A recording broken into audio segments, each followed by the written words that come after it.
Salli wa sallim ya salam ala nabi khairil anam wal ali wa sahbihi. Bismillahirrahmanirrahim.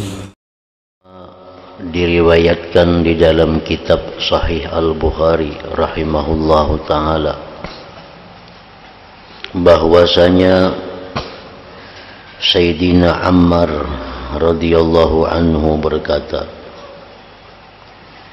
siapa yang dapat menghimpunkan 3 perkara ini, maka bermakna ia telah menghimpunkan segala bahagian iman.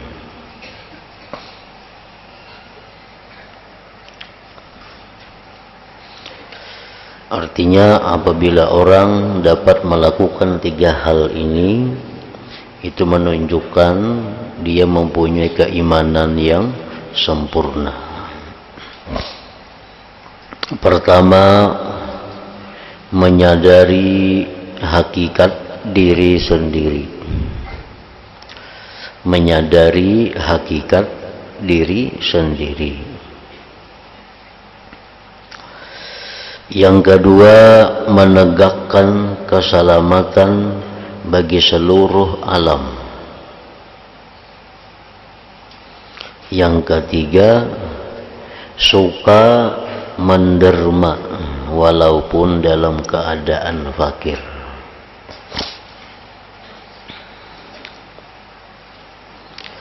Sebenarnya di dalam 3 perkara tersebut telah terhimpun segala kebaikan dunia dan akhirat.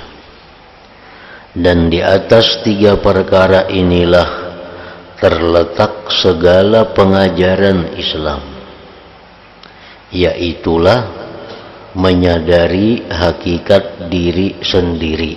Itu yang pertama tadi. Al-insab min nafsih, artinya menyadari keadaan diri sendiri. Apabila seseorang itu menyadari hakikat dirinya sendiri dan ia mengetahui apakah hak-hak Allah yang mesti ia tunaikan dan diikuti pula oleh kesadaran terhadap hak orang lain yang ada atas dirinya, maka bermakna ia telah benar-benar menaruh balas kasihan ke atas dirinya dan sudah sampai ke peringkat yang paling tinggi dalam kesadaran. Orang yang menyadari hakikat dirinya bahwa dirinya itu adalah hamba Allah. Orang yang menyadari bahwa dirinya itu hamba Allah, itu berarti orang yang menyadari hakikat dirinya.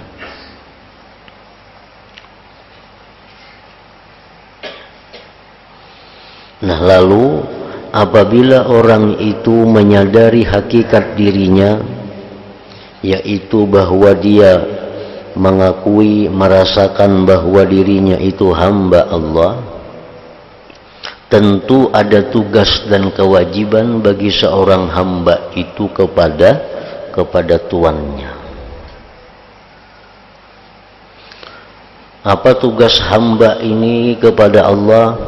Apa kewajiban seorang hamba itu kepada Allah? Allah sudah menjelaskan, wa ma khalaqtul jinna wal insa illa liya'budun.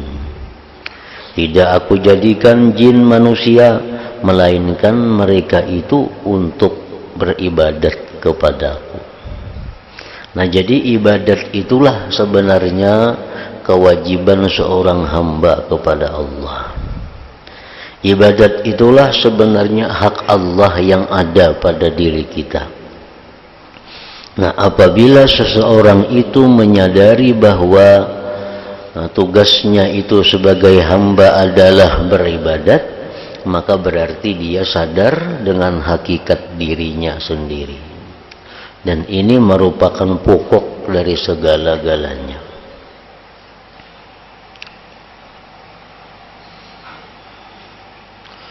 Yang kedua, maksudnya tadi menegakkan keselamatan bagi seluruh alam.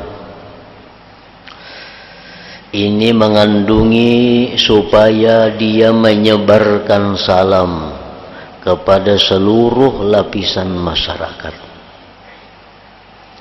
Sama ada yang dikenal atau tidak. Seperti sabda Rasulullah sallallahu alaihi wasallam, wa taqra'us salam ala man arabta wa man lam ta'rif. Artinya, dan engkau memberi salam ke atas orang yang engkau kenali dan orang yang engkau tidak kenali. Memberikan salam itu pengertiannya ada dua makna. Yang pertama, simbol. Nah, simbol itu seperti kita mengucapkan Assalamualaikum. Artinya apa? Keselamatan dan kesejahteraan atas kalian. Nah, itu artinya. Itu ucapan kita. Tetapi yang dimaksud dengan Assalamualaikum itu adalah bahwa pribadi kita, akhlak dan kelakuan kita itu memberikan keselamatan dan kesejahteraan kepada orang lain. Nah, itu yang dimaksud dengan ujar Nabi, ucapkan salam atas orang yang kau kenal dan orang yang tidak kau kenal. Artinya, berikanlah keselamatan, kesejahteraan kepada orang yang kau kenal atau orang yang tidak engkau kenal. Nah, dan perkara yang kedua ini juga bermakna lenyap atau hilangnya sifat takabur terhadap manusia. Nah, orang yang takabur itu tentunya kada akan memberikan keselamatan, kesejahteraan kepada orang. Orang yang sombong itu hanya memikirkan kebesaran dirinya, memikirkan kesejahteraan, keselamatan dirinya. Nah, bertentangan dengan yang disebutkan Rasulullah tadi.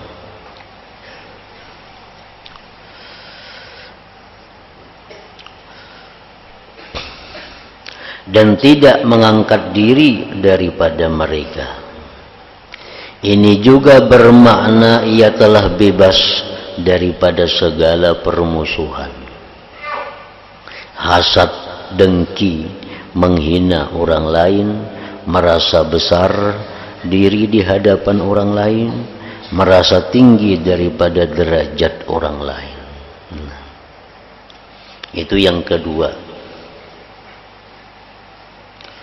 Yang ketiga, suka menderma walaupun dalam keadaan fakir.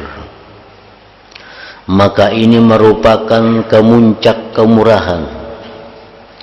Dan Allah telah memuji mereka di dalam firman-Nya, wa yu'thiruna ala anfusihim walau kana bihim khasasah. Maksudnya, dan mereka mampu melebihkan orang lain atas diri mereka sendiri walaupun sebenarnya mereka masih memerlukannya. Jadi disebut dalam bahasa Islam al-ithar ngarannya. Ithar itu maksudnya adalah mengutamakan orang lain walaupun seorang dalam keadaan susah. Itu lebih tinggi kedudukannya daripada sakha. Sakha itu pemurah. Pemurah itu memberikan sesuatu yang lebih daripadanya. Misal perlu pakaian 10 lembar. Nah, sekarang ini ada pakaian 11 lembar. Nah, selembar diberiakannya. Itu sakha. Itu sakha. Nah, adapun isar, inya punya pakaian 2 lembar. dipakai siang sekali, malam sebuting. Karena perlu kedua-duanya itu. Ada orang yang membutuhkan, diberikannya satu. Nah, jadi ini tinggal lagi satu. Padahal ini perlu kepada pakaian itu dua. Nah, ini ngarannya adalah isar. Tentu derajat isar ini lebih tinggi daripada derajat sakha itu. Hal ini adalah perkara yang menyeluruh dalam nafkah seseorang terhadap tanggungan dan tetamunya, dan orang yang meminta, bahkan meliputi segala derma di dalam melakukan ketaatannya kepada Allah Ta'ala. Jadi isar itu hendaknya dalam hidup kita mesti kita pernah melakukannya. Jangan hanya sekedar tahu. Kalau pemurah itu mungkin nyaman kita. Kita berisi makanan, ada lebihan kita beriakan, itu sudah pemurah. Tapi sekali-sekali kita harus merasakan isar. Isar artinya mengutamakan orang lain seorang dalam keadaan susah. Misalnya kita ada tamu atau ada apa yang perlu dibantu, padahal kita masih memerlukan itu, nah kita serahkan itu. Baik dalam pakaian, baik dalam makanan, baik dalam kendaraan, nah itu bisa isar.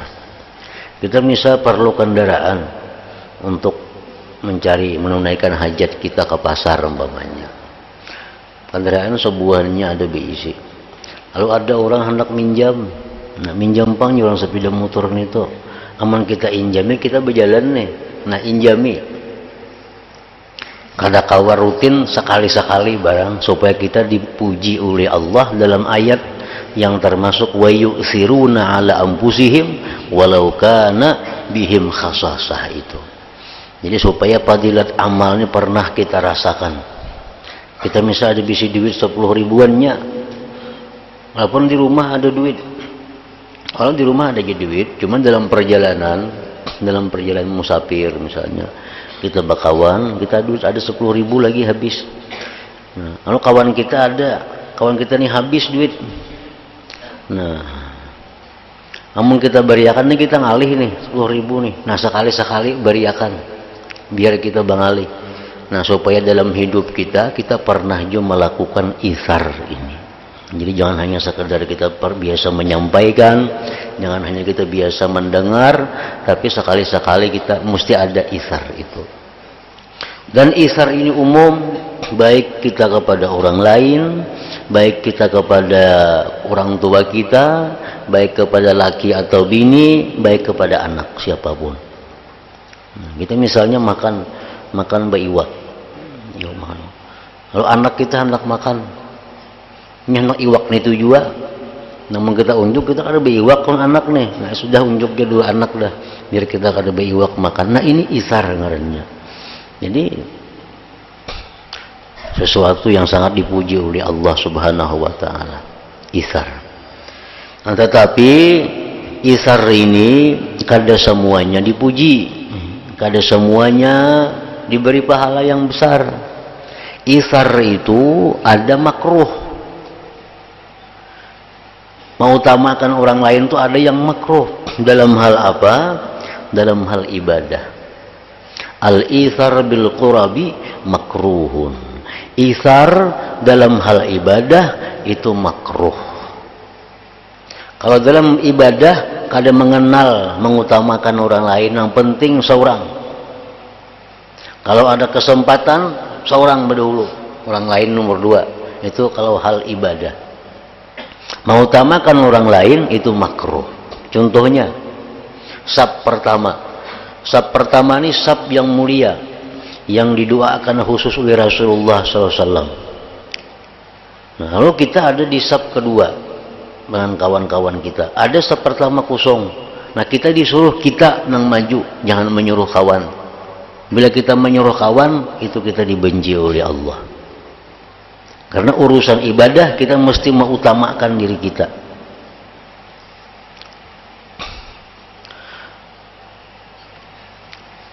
ibda binafsik, mulai dengan diri engkau. Misalnya lagi apa, kita berfitrah umpamanya. Berfitrah itu kita misal ada bini ada anak kan semuaan wajib laki memitrahi. Ada 4 nang bakal kita fitrahi. Sekarang nang baras nang kita dapat cuma ada untuk cukup 1 orang. Jangan disuruh na lain. Yang jawabnya berfitrah aku kada usahagin kada ada jawab barasnya. Nah jangan kada boleh itu. Mesti seorang nang berfitrah. Nah karena mengutamakan orang lain dalam hal ibadah itu makruh. Nang berpahala itu urusan duniawi, isar itu.